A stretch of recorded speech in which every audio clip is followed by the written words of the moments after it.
Yo.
Behold. Disney Plus, Hulu, and Max. This is so cool. It's just the beginning.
Listening to your concerns and building communities, building infrastructure, building prosperity, and improving the lives of people across communities all over our country.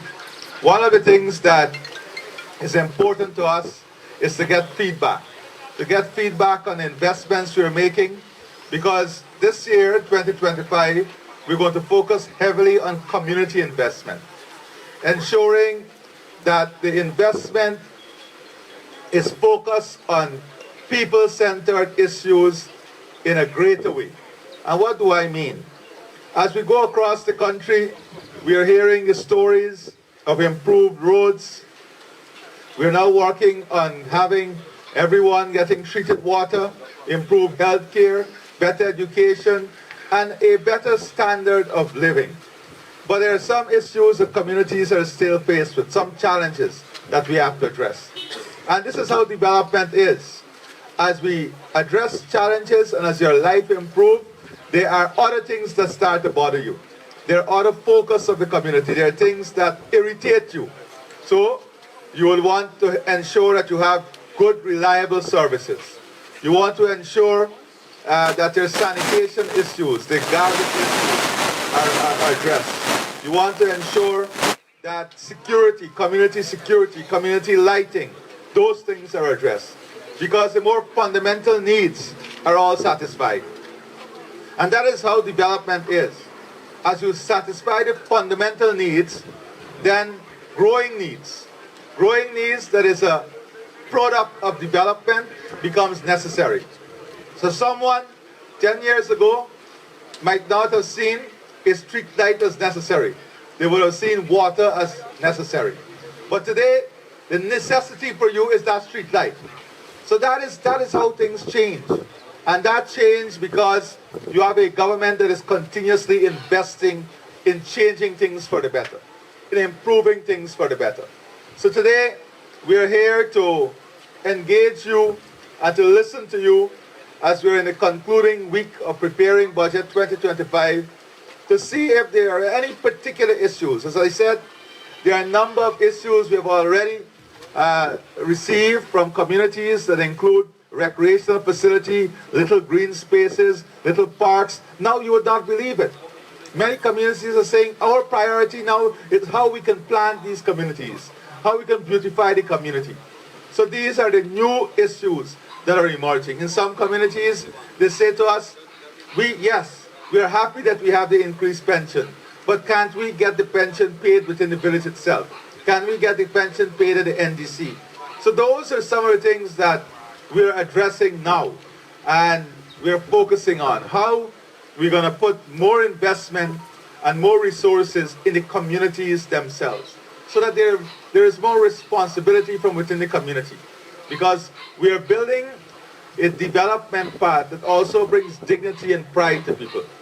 And going around the country now, you can see communities competing with each other to look better than each other, to have a more physical beauty than each other, which is good, because that is part of development, having a competitive spirit to bring greater dignity, to dignify our existence, to have greater pride in our community, to have a greater community spirit, to foster the importance of love within the community, the unity within the communities, the unification of our people, bringing together families, bringing together the young people and the children, so that they can grow and live in a community that reflects the great heritage of our country, the beauty of our country.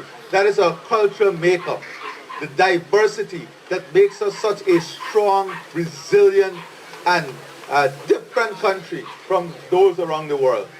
One of the important things also is how we build productivity in every community. How do we help to create and give incentives to create business opportunity, entrepreneurship opportunity. And business and entrepreneurship opportunity is not only about building a shop or having a store. It is about the productive aspect. How do we identify small areas? And the world is changing. Today you don't need 50 acres of land to produce 10 tons of food. With technology, with innovation, in 5 acres of land you can produce the same amount of food that 50 acres might produce. So we're trying to build that resilience in every community. How we can identify opportunities that we can support through the Ministry of Agriculture, and that is our big area. Through tourism. The big thing that we're focusing now is agriculture. How can we ensure that the productive sectors in our country grow and grow community by community? That is a focus that we are very, very much plugged into at the moment. So, as I said, I'm not here to speak to you very long. I'm here more to listen to you. But we have our three ministers here, and I'll give them an opportunity to share a few words with you on what they're doing on the East Coast, what they're doing in your community from their sector to support the development that is taking place. I want to also say to you that the focus of my engagement with you is community focus. But we know that some of you may have personal issues too. That is why we have brought an entire team, and the team is there on my right. They'll put their hands up, and we have all the sectors supporting them, and they will ensure that they take down all your personal issues. They will follow up on your issues. They will call you to ensure that your issues are fixed, and if it cannot be fixed, what you need to do. So all your personal issues you will need to take to them, because they need to gather that information for us. Are we together? All right, good. So now I'll start with the bishop on my right here, and he would start, and then we'll have Suzanne and Frank, and then of course the main part of today's engagement is to listen to you. Thank you very much. Morning. I'm very, very pleased to be joining. Mr. President, I think all of us here are very pleased to welcome the President to our area this morning. Because I can tell you all the kind things that you have said to us since we arrived, thanks to the road, thanks to this, thanks to that. It's not because Ministerial decided to do that. It's because the President, in terms of his policy direction, in terms of the Cabinet's decision to improve your lives and your livelihood. We have observed that there are some outstanding things. We have a failure of this main road right here because of the trucks that have been coming through the community. My chief engineer and the other engineers are here. We're going to get that out advertised because we'll have to do some revetment. The other works that are coming across with the new highway that is coming, the 4-lane, will take care of the failures on the railway embankment and the bridge, which is causing you to go all the way around. We want to be able to get that done. The 6 projects that are being undertaken are going to be closed up in a matter of weeks, and we have highlighted that there is a need for some connections between one road to the next road so we could seamlessly do that, which are small patches, and we have picked up that since we are here this morning, and we will be able to continue to do that. The other issue that you raised earlier about the walkway into the school, we're going to put because one of the first things the President instructed his cabinet and myself as the Minister of Public Works is that the access to every school, hospital, health center, sports ground, police station, or any church or mandir or mosque must be the priority. Now, we had the walkway to the school, but now you've asked for it to become a driveway. And we are going to put in the culvert. We have already started the driveway. There's one utility pole to be removed. So within a matter of weeks, we'll be able to get that wrapped up. So you will be able to drive all the way into the school and into the community center. The walkway to the nursery school, the Ministry of Education is working on that, and the other issues there. But overall, we just want to appreciate the fact that, Mr. President, the community has been engaged from day one, highlighting the issues, and we're glad that we can get the feedback. We're glad to join you here today to ensure that your vision and the things that you want to see realized for Guyana to improve people's lives and livelihoods are done. The issue of the trucks and coming through the small streets and so on, it's a conversation that is being had. The President has instructed that a special cabinet subcommittee to develop a policy. As a matter of fact, that meeting was postponed this morning with the Prime Minister who's heading that, so I can be present here with the President today. But we are continuing that discussion, and you'll hear more about it. But we got to look out for each other, and that's the whole big thing in the community.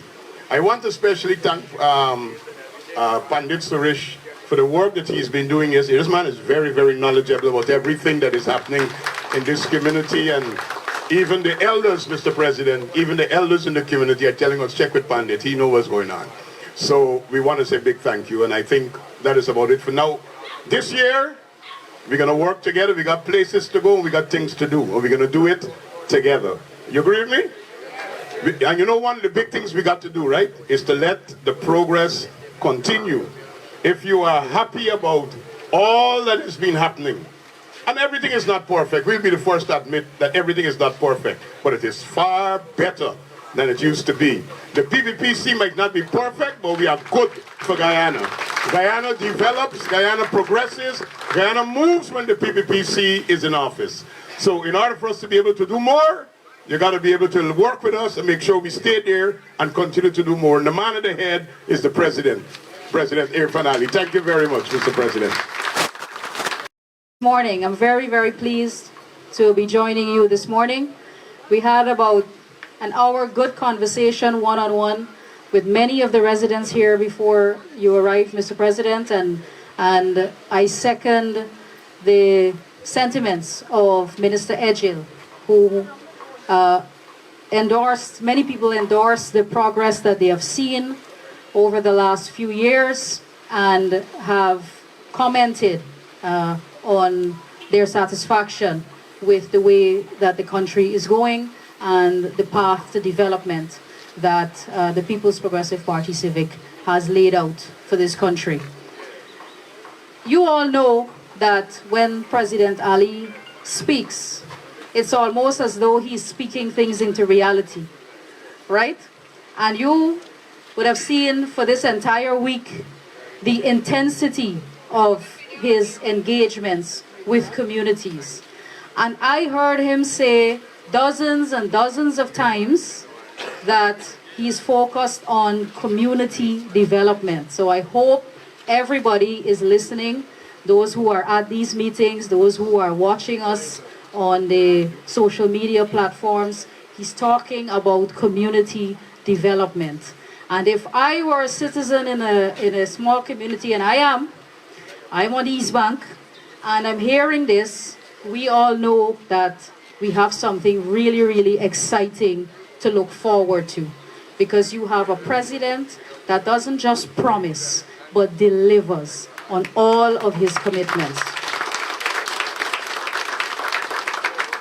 And you have seen that, you have witnessed it, you have felt it in your personal lives or in your communities. I can safely say that with all of the programs that we have in all of the different sectors, so whether it's young people, whether it's our pensioners, whether it's women, whether it is our farmers, whether it was somebody who was looking for a job, whether it's people who have a scholarship, every household in this country, I am certain, is being impacted in one way or another directly from programs and policies under this government. I am absolutely certain of that. And take, for example, this area in Stratsphey here. In 2021 and 2022, we created close to 1,000 house lots in the new area, Bladen Hall, Stratsphey, and Vigilance. And I am so pleased with the allottees in that area who have really taken it upon themselves to ensure that they go through the process, that they got their documents, that many went to the bank, and that many have constructed their homes or are in process of completing their construction. And that is really the story of the housing sector. Being able in a short time, in just 4 years, to give somebody their first asset and then to see them over a 2-year, 3-year period build a home and move into a new area and start a new life, start afresh. And this is one of those new thriving housing areas at the back there. And I'm so proud of the allottees who are building there. And I can safely say that we have completed, Mr. President, the first phase infrastructure for these new areas here. We have installed electricity, water, and many of the allottees are here today. They are in the process of building their homes. Some have asked for assistance with the steel and cement subsidy, and we will assist those who are still in the process of building or are about to start their construction. And this will be a model housing area behind here. And some of you raised also with me this morning about upgrading the infrastructure in there now because a lot of the homes are completed. So we will do a visit and take an inventory of those streets where we have, in keeping with your instruction about occupancy, and try to upgrade the infrastructure in this area so people can become even more comfortable. And I know you are receiving water already, but you can also look forward to increase water supply, level of service, and improve quality as well when we complete the upgrades that we are doing at the Friendship Water Treatment Plant, which is what feeds this area. So once the upgrades there are completed and the transmission mains are completed, because we are running new transmission mains to this area. So once those are completed within the next 2 or 3 months, you can look forward to improved water quality and a higher level of service in the new housing areas. So congratulations to all of those people who are in the new area. And we have some people from College Inn and so on here. And you know that we've started the work there to regularize. And next week, the surveyor will be there to put down the piles, because we already have the design for the area. And we will put down the piles next week and finalize the plan for the area. And that community has been very, very cooperative with us. So we look forward for that being another area that we can complete the regularization process for. So thank you very much, and thank you so much for coming out this morning and greeting the President. When I listen to Suzanne, and you look at life, and the older persons within the community will be able to tell you, sometimes generation that gets it better does not appreciate the sacrifices of generation that preceded them. There was a time in our country when most of the communities were squatter settlements, when you had 8 or 9 families living in the same homes. There was a time when the average age of home ownership was 55 years plus. That is when you could aspire to own your own homes. Today, the average age of home ownership is below 30 years, in some regions about 25 years, and just around 30 years old. That is something that we must never take for granted. And the younger generation must not take this for granted. Sometimes I look at our the more experienced person, the older persons in our community, and young people will look at these persons sometime and say, oh, why they didn't achieve like we achieved. It's not that they did not achieve. It's that they did not have the opportunities that you have today. Many of them had to sacrifice not going to school so one sibling only could get education. It's not that they did not have the talent. It is not that they did not have the talent. It is that they never had the type of opportunities that you have today. And don't take that for granted. I was listening to a program last night, and it's a program that brought tremendous reflection. There's a major global athlete, very, very popular athlete, who is advancing in age in terms of the athletic world. He's still very young, but in the athletic world, he's going into his 40s, early 40s. And they asked him, why are you still playing? You have all the money in the world. You have everything. You have all the fame, the money, the mansions. You have a great life. Why are you still playing? And the athlete said, I'm still playing because I want to be able to play with my son on the same court. That was his drive and his desire, to play with his son on the same court. And then they asked his son, what would it feel like to play with your father on the same court? That's his desire. And the son said, I don't care about that. I don't care about playing with him on the same court. All I want to know is who's going to pay me the most money. That's what I'm going to play for. And that is a very, very strong analytical understanding as to how thinking and how the mind can destroy us. Here is it that a generation that made sacrifices is waiting for the generation to come to meet them at that place. And that generation has a total different interpretation of what life is. A total different understanding as to what the sacrifices were. a total different understanding about the investment that his father would have made in him, in his family, to give him the opportunity to be where he is. But that can be translated to life itself. If we don't value things and value the development and value the policies and programs and value what is good for our community, and valuing is also acknowledging. Valuing is also acknowledging. So when people acknowledge that yes, the policies the government are pursuing, the policies are working for us, the policies that the government is pursuing is empowering us, it is creating greater wealth, it is creating prosperity, it is giving us a better chance of life. That is important. If we cannot build a society that does not have a value system. We cannot build a society that does not have a system that allow our people to appreciate what they have. You know, you could build all the infrastructure, but that infrastructure must be followed by everyone building their minds, their conscience, their thinking, building the way in which they interact with each other. That is what is important. That is what is going to take us to heights and levels like no one would have ever seen before.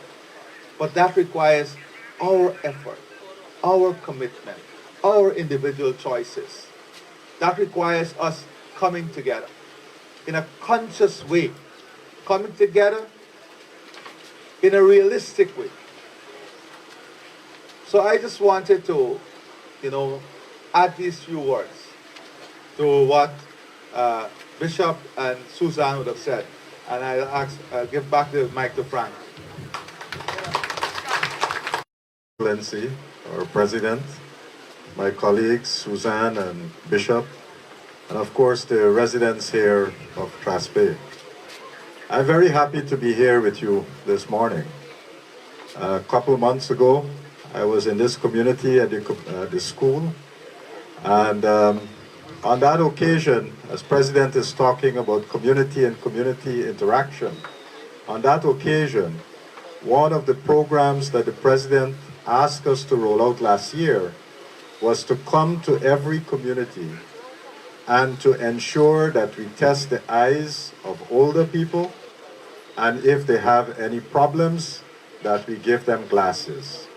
And if the problem is not about glasses, and the problem is that they have cataract, to make sure that we make a list and that we get those cataract surgeries for everyone. And also, when we came, we were also able to test the eyes of young people, 18 years and younger, so that if they're going to school and they have an eye problem, we can give them a spectacles so that they can see properly on the board.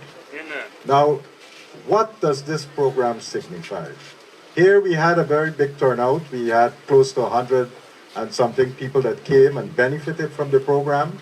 And I think more than 100 persons received glasses. But what is the value of this program? When President spoke about interaction and working with communities, this is how we work with our communities. This is how we find people in our communities that need services. Prior to this, a program like this did not exist, or you would have had to come to the hospital to be able to get this type of service. Instead, we are bringing the service into your community so that we can make sure that people are served. Amen. Amen. And another very important program that the President has started is one that deals with school health. And we want our children to grow up and be healthy and happy and live a long life. Because this country, we have a lot of prosperity that is happening, and we want to ensure that our children would enjoy that prosperity to the maximum. Right? You all agree? Amen. And one of the things that the President said, let us do a school health program. Before, when we talk about school health, we used to go and talk about, well, you need to eat this or you need to do that. That's not what we're doing. What we're doing now is every single child that is at nursery school, we're checking the ears, we're checking the eye, we're checking the mouth to see if they got any dental problems, and we do a general checkup for them. And if we find anything wrong, then we bring them in to the facilities that we have, and we try to fix those problems. So it's not waiting until the complications of these things develop.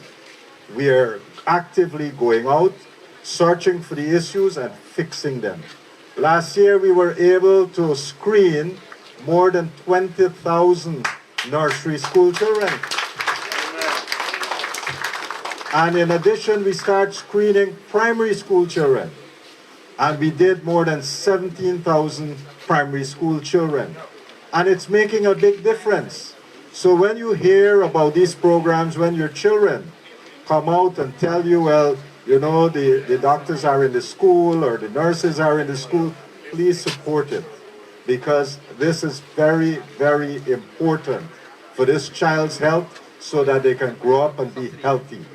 Another thing that we've been doing, we want to ensure that all our children, that they get good vaccines, right? Because when they get vaccine, it protects them against diseases.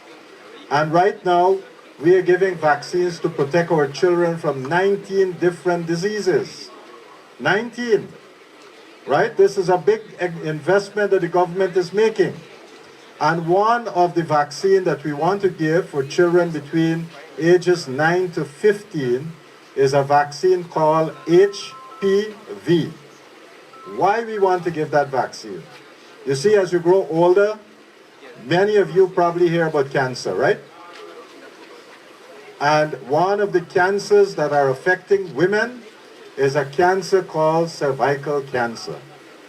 And with this vaccine, if the child takes the vaccine between 9 and 15 years of age, it can prevent the cancer from happening to this child. Do you want your children to have cancer? I'm sure nobody would wish that for their child. So please, let us get our children to get the vaccine. And there are many, many programs that we have where we are interacting with people, we are doing good things for people, but if people don't come, then what is the value of the program? The investments are there, the things are there, but we need people to come and make sure they get the benefit. For older people, of course, we want to make sure that if you got sugar or you got high blood pressure, that we can manage it properly, right? And therefore, we can prevent people from getting complicated. But please come to the clinic.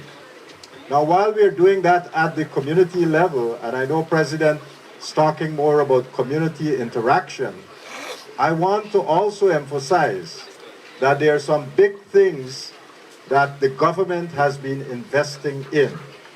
And I want you to know this, because before, many of our hospitals were not in a very good state. And this president, one of the things that he has been doing is putting a lot of investments so that we can build new hospitals. Before, you never had a proper hospital on the East Coast. There was a place at Nabaklis called C.C. Nicholson. But really, it wasn't a real hospital per se. They had a couple beds upstairs, but never functioned like a proper hospital. Right? And if you want to send patient there to overnight or so, never work. And that's years. Right?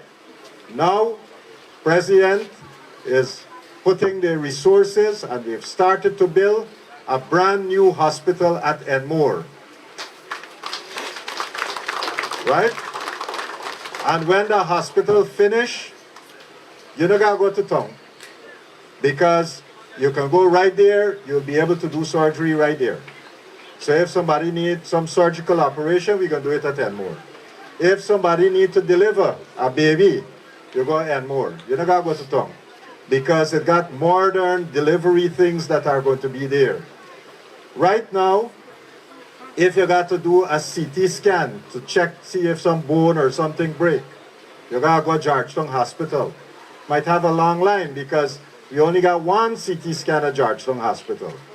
Now you can get your own CT scan at Enmore. Right? Labs, everything would be here. So you see the services are going to improve significantly. And you ain't gonna wait long. In a couple months' time, we're gonna open this hospital so that you can benefit from the service. Isn't that a good thing? I've been it home too, like long time. Now the other thing, right on this East Coast, is a big hospital that we're working on at Ogle. And this one is for mothers, high-risk mothers, and also children, because they got some children disease, right? That if you go to the regular place, you might not be able to fix it. You got some children might got cancer, you got some children might got heart problem, right?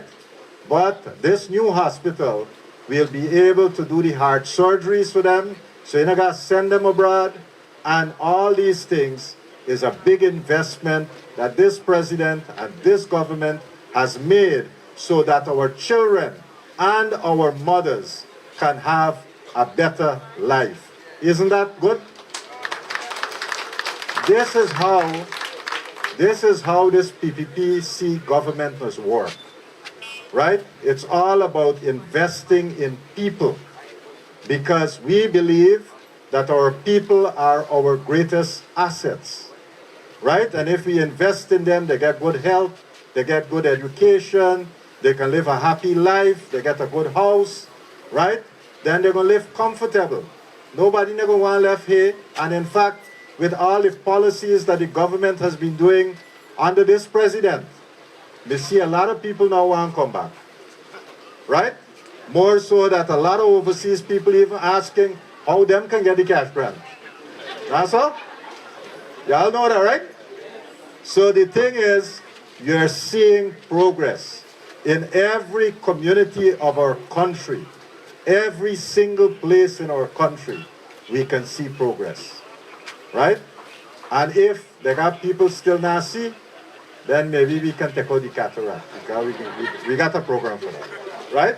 So I want to say a big thank you to all of you, because our community, we have invested in it, and we are stronger, as the president said, when we work together, right? We have to work together.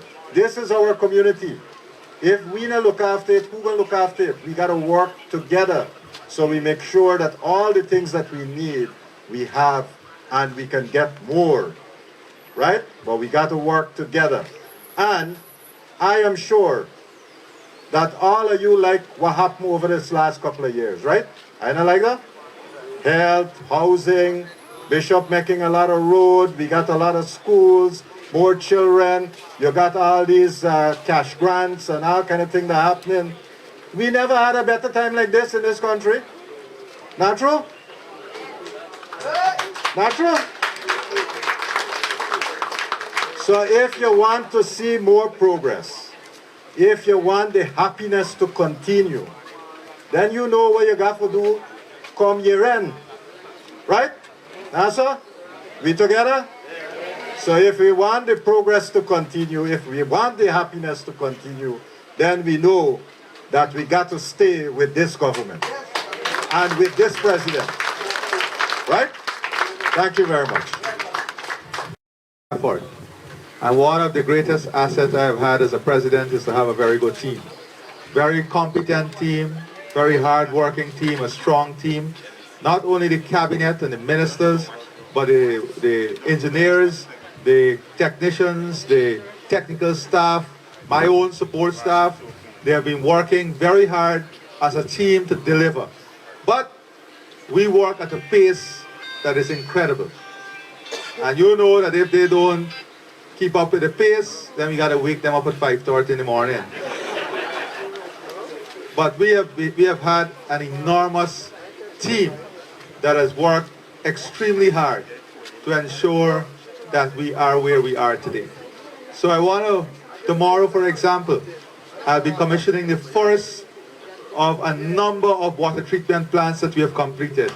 That is going to take treated water to more than 90% of persons along the coastline. And the GWI is now working on new technologies to ensure that those smaller communities would also benefit. So we are moving, and we are moving very, very quickly. Now the most important part of today's engagement is to listen to you. So, as I said, all the personal issues and private issues, you go to the team, and all the community issues, you can raise them here with me. But before I go on, as I said, Dr. Waldron is here. Come forward. One of the things I want to see in every community is productivity. And you have a big mangrove forest here in this community. Am I not right? And mangrove is an excellent habitat for high quality honey. High quality honey. So we want to work with young people and women especially in this community. And Dr. Waldron is going to engage if you have a woman group or a young people group so that we can work with you in creating at least 50 hives within your mangrove to produce honey. All right? And as you know, honey is a high value product and it don't spoil. Unless you get some canter honey. But honey don't spoil. Honey don't spoil. It's high quality, high yielding, and high price. We're going to give you all the hives. We're going to give you all the safety gear, the equipment, and they're going to give you all the training. We have brought in persons because we have increased honey production from what to what now? So from 3,000 gallons to 26,000 gallons. That is how much we have increased honey production. From 3,000 gallons to 26,000 gallons. And most of it came out of the community engagement that we had throughout the country. So this is an opportunity for you. We are willing to help young people and women especially. It's not that we don't want the men to be involved in this, but we want to give women and young people greater empowerment in the community also. All right, the floor belongs to you now. If you could ask your engineer to do a survey to see if you can have a walkway from the main road to the line tap. In my opinion, sir, the space is there. I know we country got money now. So please consider. Secondly, sir. Let me answer that. You see what I tell you about development? And you have a misconception. You're a pastor. Yes, sir. No, you know that. You know, the Lord gave me a vision. But the pastor knows that the good books speak about false promises and false prophecy. When the good books speak about false promises and false prophecy, it is not only in the context of the spiritual and religious realm. It is an instruction to mankind that in our daily lives, we must also be wary of false promises and false prophecy. Because they're individuals, tell me when I'm going wrong, Pastor. They are individuals that would lead us down a path of falsehood. Now, it is true that our country is getting more revenue. It is true that the revenue will grow rapidly in the future, but we are not at the point where all the headlines and these individuals will wishfully make you think we are. That is that we are flush with money now. Only 30% of the budget is financed from resources from oil. But more importantly, we can go down the same journey as many failed oil states if we take all of this money and palawe it now. If we take all this money and spend it out now, what you have to do with this money is to invest it to improve the quality of life and also invest it to expand and open up new opportunities. That is why we are building all these new farm-to-market access roads. We're opening up new lands for production. And I just give an opportunity for persons to become empowered and earn more money and increase their disposable income with the honey production. So, Pastor, you're correct. We are getting more revenue, but you see, the expectation of people changes too.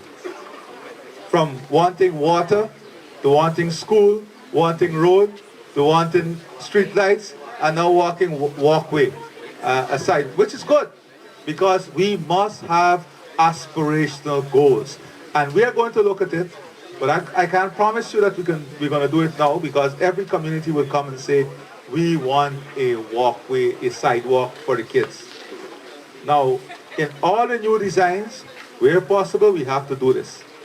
Now, and that you raise an important point. Some people would walk around and say, what people going to do? They eat the road? That is the level of ignorance that you have to confront. Every time you build a road, you go through the country. Why you think the road, you just complain about heavy trucks coming in? You go to every single road. From the time the road is completed, everybody complain that heavy trucks coming in and people speeding. Guess why? Because with that road, people start to improve their properties. People start to rebuild their homes. People start improving their fence. People start building their drains. Isn't that true? And with that road, people start buying a vehicle. But that does not justify abusing the road. That is why now we have to put the safety mechanism in place on all the roads. And that is why we're working on a community safety plan. When we speak about a community safety plan, it is not only about the police stations and the police outposts and community policing. It's about the safety of life itself. The care that we take with life itself, the way in which we use the infrastructure in the community. So Pastor is right. But I can assure you that we're going to look at it and we're going to work with you on having it. Right? I know I'm giving you back the mic, but I just wanted to address this issue with you, right? May the Lord make his face to shine unto you and be gracious unto you. Amen. President probably been going to Sunday school. One guy. It requires a common understanding of our spirituality. Amen. A common Amen. understanding of who we are, mere human beings. Amen. Thank you very much, sir. Nothing superior, but mere all of us. One thing we have in common. We are all basic Human beings. All right, I just have three points. I made the first one. Regarding the first point I made, all the community and the East Coast that comes from Enmore, they actually passes through here. So I'm sure they would appreciate that drive, a walkway from the road to the line. Please consider that. Secondly, I would like to put in your budget garbage trucks. Currently we have garbage tractors and the garbage is falling along on the road, is not healthy. Please consider that. And in closing, the Vigilance Police Station, a house burned down there, a police house about 4 years ago. And the compound is in a mess. Bushes, garbage. So I would like, there's no fence there. Vigilance, I live next to the fence. I'm a resident there. They'll fix it by Tuesday, I assure you. Yeah, thank you, Mr. Bodoram. Yeah, in closing, sir. Then you come back from church. All right, so in closing, this is about politics now. I'm very much connected to the African community because of the work, one of my talents, I sell sewing machine parts. That's my little business also. So the African people have told me, and this is for your benefit, that the PPP will be in office for the next 40 years. Thank you very much, sir. So one of the things, I'm happy. So you do sewing? Okay. So, and if you repair sewing machine too, that is something we can work with you on because we want to train persons in these skill sets that we are losing. So you'll take Susan. Yeah, yeah. In Guyana, you could train everybody, doctors, lawyers, engineers. The only place can I train as a sewing machine technician. There's no school. So I have a vision, a plan. That's what I'm telling you, talk to Susan. A place where you can do a sewing machine engineering school. You can learn to fly a You must know when you win, you know. When you win, you don't go past the victory, otherwise you just lose it. All right, next person.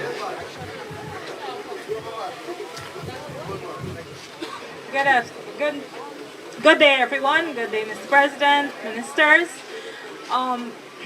As an officer attached to Bladen Hall Secondary, I'm the education officer secondary, responsible for Bladen Hall Secondary. I have been on the study September to now, currently. And a kind request I'm requesting through Mr. President. I would like to see a stronger collaboration. You spoke about teamwork, which I am part of the team, and I believe in teamwork. I believe in strong collaboration, and I would like to see the agriculture sector to be more strongly collaborating with a school like Bladen Hall, where we have big, huge land space for planting, which I can also suggest that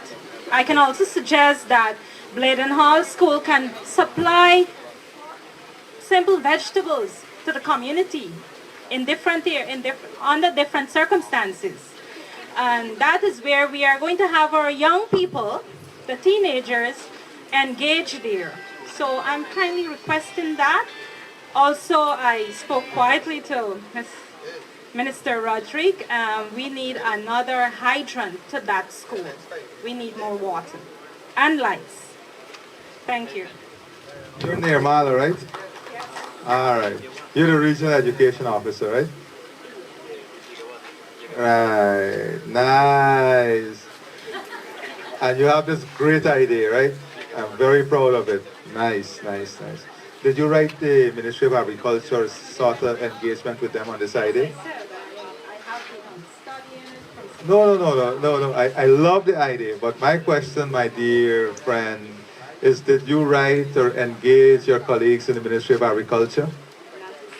Oh, you see? That is what we have to start from.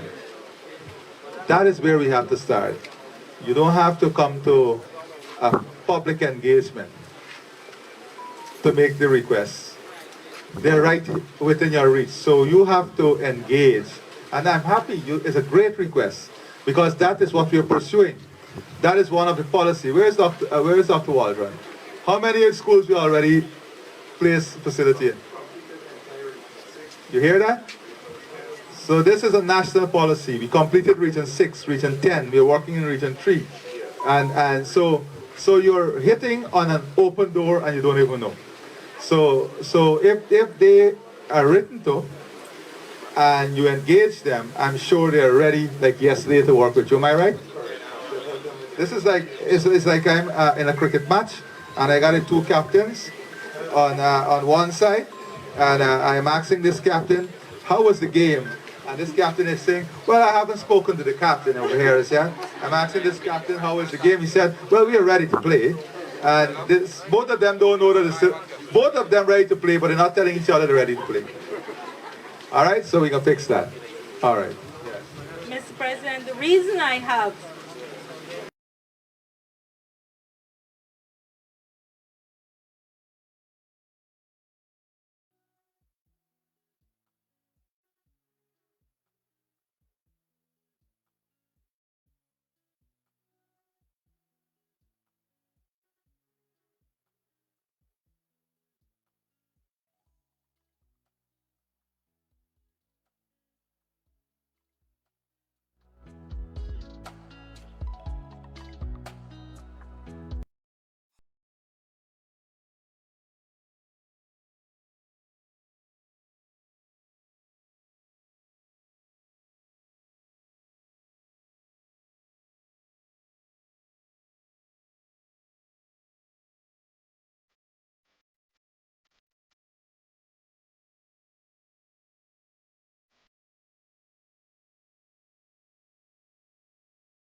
Stratsphey has been always missed out, and we were happy today that the president is here.